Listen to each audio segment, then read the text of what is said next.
Olá, galerinha, boa tarde. Nós vamos iniciar mais uma aula, tá? Hoje a nossa aula de ciências, nós vamos falar sobre o controle e movimento e também vamos falar um pouquinho sobre o nosso sistema nervoso.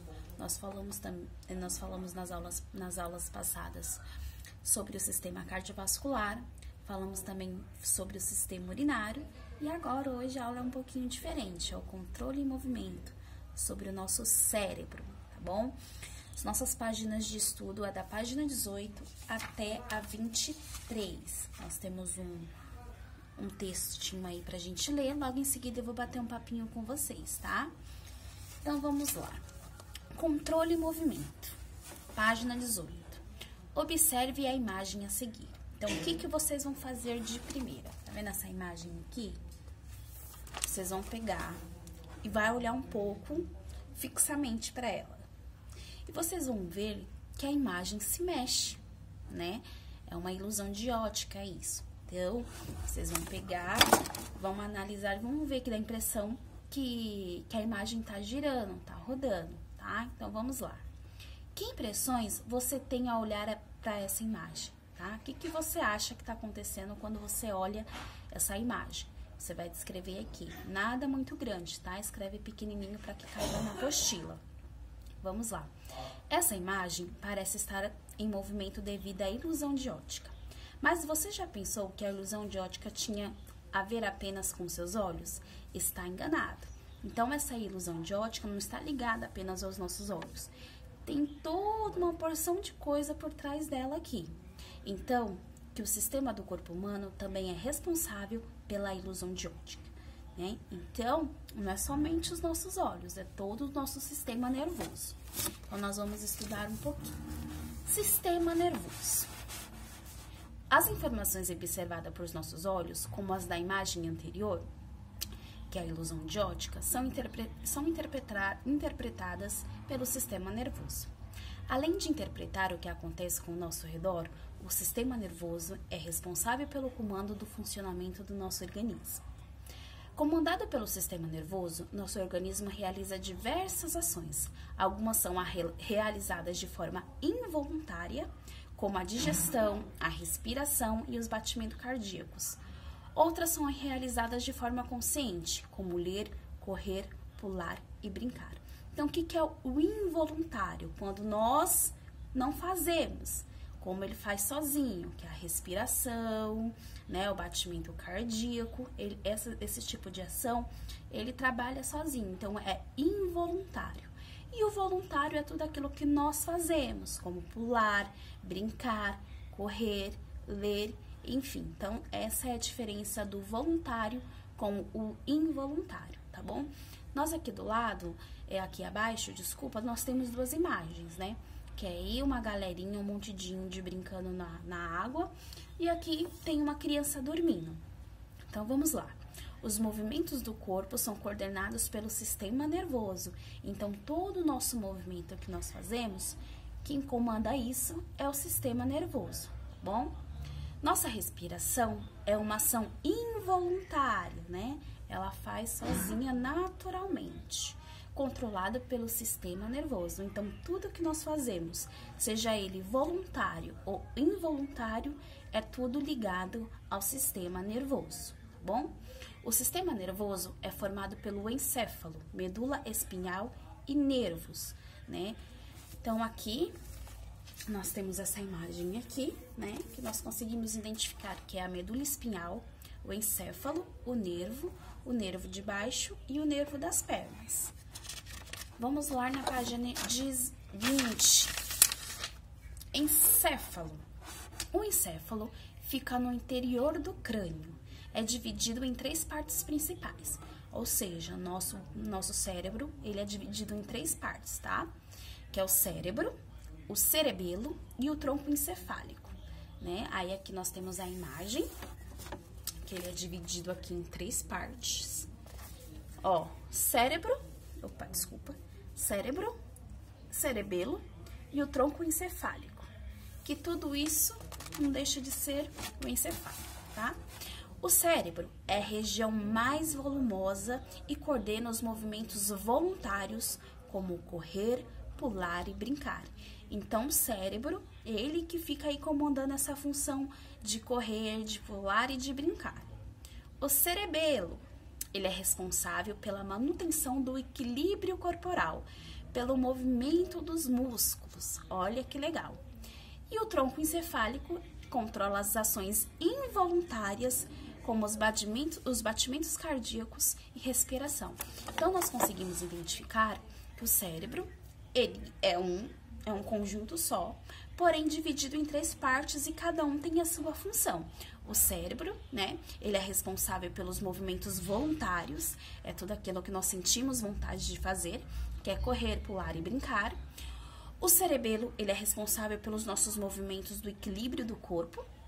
E o tronco encefálico é aquele que é responsável pelos nossos movimentos involuntários, tudo aquilo que faz sozinho, né? Que é os batimentos cardíacos e também a nossa respiração. Vamos lá, vamos falar um pouquinho agora sobre a medula espinal e nervos. Vamos lá.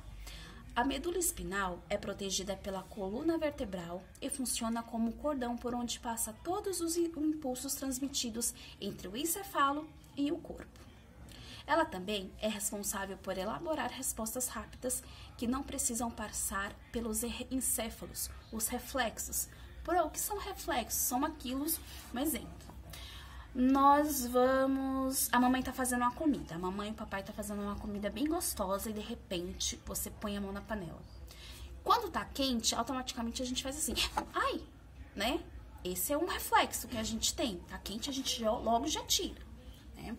Outro exemplo, quando a gente cai, né? A gente logo põe a mão no machucado, né? Ou chora, né? Então é isso, esses são os nossos reflexos. Vamos lá. Os nervos são cordões formados por feixes de fibras nervosas que podem partir da medula espinal ou do encéfalo. Eles se espalham por todas as partes do corpo, transmitindo os impulsos nervosos. Então, toda a nossa medula espinal e os nervos tem essa função, né? De ter reflexos. Tem os nossos pés, os nossos joelhos, enfim, no nosso corpo todo tem reflexo. Agora nós vamos falar sobre os impulsos nervosos, tá? Aqui na página 21.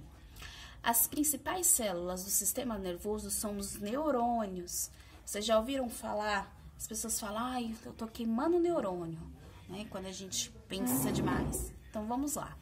Especializados em captar e transmitir informações. Então, os nossos neurônios é fundamental. Então, vamos lá. Entre um neurônio e outro, existem regiões denominadas como as sinapses, em que eles se comunicam por meio de reações químicas elétricas muito rápidas, que são os impulsos nervosos, né? Os impulsos nervosos são recebidos pelos dendritos que seguem do corpo celular, percorrem o axônio e das extremidades destes são passados a outro neurônio, como mostra a figura abaixo, né? Então, aqui, ó, nessa imagem, nós temos o estímulo, né, os dendritos, o corpo celular, o axônio, a sinapse e o impulso nervoso. Então, um é ligado ao outro. Agora, saiba mais. Isso aqui é uma diquinha aqui na caixa amarela. Quando encostamos a mão em uma superfície quente e retiramos rapidamente, ocorre o ato reflexo, que foi aquilo que eu falei. Quando a gente mexe a mão numa panela quente, logo a gente tira a mão. A medula espinal é responsável pela elaboração de respostas involuntárias diante de um estímulo. Aquilo que nós falamos na página passada. Cada função do cérebro, ele é responsável por uma coisa. Os nervos levam o impulso até a medula espinal e ela devolve o estímulo ou outros nervos a acionar o músculo do braço, sem passar pelo cérebro. Os reflexos são ações que não são processadas no cérebro, ou seja, elas passam diretamente do neurônio para a medula espinal e desta para os músculos que não se movimentam rapidamente, né? Então, nós conseguimos identificar que aqui tem uma panela quente, né? O estímulo, que tocou na panela, logo tirou, e a medula espinal. Vamos lá. O reflexo patelar, que é do joelho, né, é um indicador do que a conexão entre o sistema locomotor e o nervoso está mantida e que não há nenhuma lesão na medula espinhal. Geralmente, quando as pessoas sofrem um acidente muito grave, né, e ficam paralíticos ou paraplégicos, aqueles que não funcionam, ou da cintura para baixo, ou da cabeça para baixo, eles fazem o teste do reflexo, né? Bate o martelinho no joelho para saber se tá tudo certo, enfim. Se a pessoa não sentia que tem algum probleminha aí. Então, vamos lá. Quando o médico bate o martelo sobre o tendão patelar, o estímulo vai até a medula espinal e retorna fazendo a perna se estender subitamente para a frente, né? Tem até um episódio do Chaves, eu não sei se vocês já assistiram, que o Chaves faz isso com o Kiko. Então, depois, se vocês quiserem assistir isso, mas enfim. Então, toda vez que nós sofremos algum acidente, a primeira coisa que o médico faz é bater o martelinho aqui no nosso joelho para saber se tá tudo certo, tá? Geralmente as pessoas, quando acontece isso, não sentem, elas ficam paraplégicas, tetraplégicas, que não tem mais movimentação do corpo, ou da cintura para baixo, ou do pescoço para baixo. Agora aqui nós vamos na página 22 e 23. Essas páginas são páginas das atividades que vocês têm que responder, tá?